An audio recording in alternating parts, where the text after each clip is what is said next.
جو آج ان کی رپورٹ آئی ہے یہ ٹرانسپیرنسی انٹرنیشنل کی رپورٹ ہے. ذرا کنفیوژن دور کر لیں. ٹرانسپیرنسی انٹرنیشنل پاکستان نہیں ہے، انٹرنیشنل، جن کا اچھی بات ہے. لیکن یہ آپ کے لیے چیلنج بھی سیٹ ہو رہا ہے نا شہباز صاحب، اگر دوبارہ آپ کی حکومت بنتی ہے، یعنی پی ایم ایل این کی گورنمنٹ بنتی ہے. میں عرض کر رہا تھا یہ بات نقطہ جو آپ کی خدمت میں اور آپ کے ذریعے قوم کی خدمت میں عرض کرنا چاہتا ہوں کہ عمران نیازی صاحب کس طرح ڈنکے کی چوٹ پر، ان کی ویڈیوز موجود ہیں، آپ دیکھ لیں گی، 2010 11 12 13 پتہ نہیں، کہ یہ ٹرانسپیرنسی انٹرنیشنل ہے. انہوں نے کہا 2010 کی بات بنے میں کہ یہ پاکستان میں کرپشن بڑھ گئی ہے، اس سے زیادہ مستند کوئی اور ادارہ نہیں ہے. اور یہ سب وہ لفظ جس کو چے سے شروع ہوتا ہے، ڈال سے شروع ہوتا ہے، سب چور ڈاکو ہیں. اور بار بار انہوں نے اس کو ریٹریٹ کیا. اب اس رپورٹ میں کیا آیا کہ میاں نواز شریف کا جب تختہ ان کی حکومت کا الٹا گیا 2017-18 میں، تو اس وقت پاکستان کی جو کرپشن کا جو انڈیکس تھا، اس کو کہتے ہیں سی پی آئی، پرسپشن انڈیکس، یعنی یہ تھا. اور اس میں الحمدللہ نواز شریف کے ادوار میں اس میں بے پناہ امپروومنٹ ہوئی اور وہ 33 پوائنٹس پہ چلا گیا. یہ میں ٹیکنیکل ڈیٹیل میں جا رہا، کہنے کا مقصد یہ ہے کہ 29 پوائنٹ پہ تھا جب میاں نواز شریف نے ٹیک اوور کیا 2013 میں، اور یہ بڑھ کے 33 پوائنٹ پہ چلا گیا. کتنی مارکڈ امپروومنٹ ہوئی. جب عمران نیازی صاحب کو دور آیا تو کرپشن اتنی زیادہ ہوئی، یہ ثابت ہو گیا نا کہ وہ 33 سے گر کے 27 پہ چلا گیا. آج جو 2023 کا آیا ہے، ہماری حکومت تو صرف 16 مہینے تھی نا، اور جو کچھ ہوا وہ آپ جانتے ہیں، دھرنے، لانگ مارچز، سیلاب، آئی ایم ایف، دیوالیہ ہو جائے گا، یہ ہو جائے گا. تو اس کے باوجود بھی اگر عمران خان جہاں پر چھوڑ کے گئے تھے 16 مہینے میں ہم نے اس کو 2 پوائنٹ اوپر لے کے گئے ہیں، یعنی کرپشن کم ہوئی ہے، تو یہ اللہ تعالیٰ کا بڑا کرم اور احسان ہے. بالکل اچھی بات ہے. اور اس کا کریڈٹ میں دیتا ہوں اپنے قائد میاں نواز شریف صاحب کو کہ ان کی ونڈیکیشن ہوئی ہے، اور کولیشن پارٹنرز کو، کیونکہ یہ میں کوئی اکیلا یہ کام نہیں کر سکتا تھا. It's always a team work. اچھا، بلاول صاحب کو بھی دے رہے ہیں آپ؟ بلاول صاحب شامل ہیں اس میں، اپنا این کیو ایم شامل ہیں اس میں، مولانا صاحب شامل ہیں اس میں، باپ شامل ہے اس میں، آپ کے اے این پی شامل ہے اس میں، مینگل صاحب کی پارٹی. لیکن پیپلز پارٹی کا یہ موقف ہے کہ درست نہیں، یعنی یہ کارکردگی بہتر نہیں تھی، وہ تو آپ کی اس پہ اطمینان کا اظہار نہیں کر رہے. یہ میں تو نہیں کہہ رہا نا، یہ تو ٹرانسپیرنسی انٹرنیشنل کہہ رہی ہے.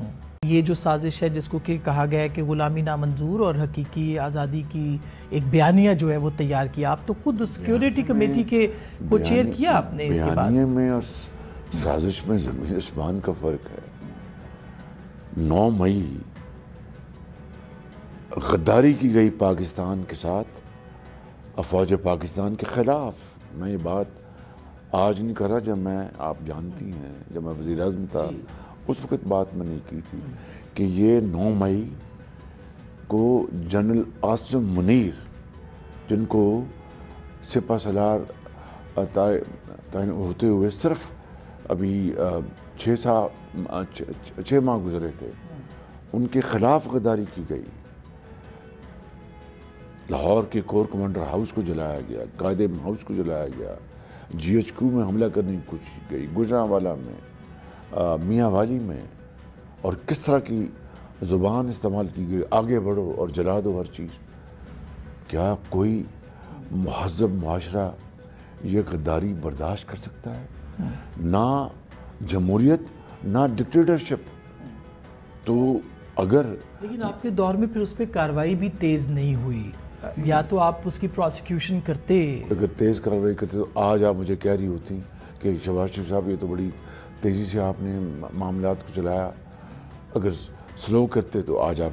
پوائنٹ یہ ہے، یہ بات صرف اور صرف قانون کی ہے اور کورٹ پروسیڈنگز کی ہے. اس میں میرا اور آپ کا کوئی دخل نہیں ہے، مگر اس بات سے تو کوئی انکار نہیں کر سکتا نا کہ 9 مئی کو ملک کے خلاف سازش کی گئی، غداری کی گئی. تو غداری کو اگر آپ خدا نہ خواستہ اگنور کر دیں گے، آنکھ اپنا اس کو ایک طرف کر دیں گے، تو کل کو ایک ایسا بڑا حادثہ اللہ نہ کرے ہو سکتا ہے جس سے ملک کا شرازہ بکھر جائے گا. کیا اس دن ہمارے جو دشمن پاکستان انہوں نے ڈونگرے نہیں برسائے، انہوں نے خوشیاں نہیں منائیں کہ آج پاکستان کے اندر وہ کام ہو گیا جو کبھی کسی دشمن نے بھی نہیں سوچا تھا. تو وہ سازش آپ پہلے بھی کہہ چکے کہ سازش ہوئی تھی آرمی چیف کے خلاف.